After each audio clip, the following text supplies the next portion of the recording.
आजच्या रांगोळीचा आणखीन एक प्रकार म्हणजे फुलांनी सजवलेली रांगोळी, अर्थात झेंडूची फुलं शेंद्री आणि पिवळ्या रंगाची आणि त्यामध्येच त्याच्या पाकळ्या पांढऱ्या रंगाच्या, यातनं सुबकतेनं रंगवलेली ही फुल रांगोळी. अर्थातच दिवाळीच्या या धमाकेदार अशा आवाजामध्ये रांगोळी एक वेगळं चैतन्य निर्माण करत असते.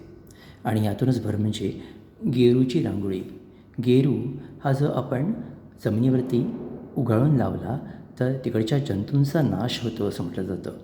आणि म्हणूनच गेरूच्या रांगोळीला देखील तितकंच महत्त्व आहे. गेरूमुळे आलेली ही स्वच्छता आणि सौंदर्यता तुम्हाला या दिवाळीमध्ये निरोगी ठेवेल हे नक्कीच. बघा तर मग रांगोळीचा हा प्रकार तुम्हाला सगळ्यांना आवडेल आणि तुम्ही देखील तुमच्या दाराशी अशा प्रकारच्या रांगोळ्या घालून देवी लक्ष्मीचं स्वागत कराल आणि रोगजंतूंना देखील दूर कराल गेरूच्या रांगोळीमुळे आणि फुलामुळे चैतन्य निर्माण कराल. चला तर मग wish you very very happy Diwali. नमस्कार. द विनिंग टॉक्समधून विनय पोद्दार.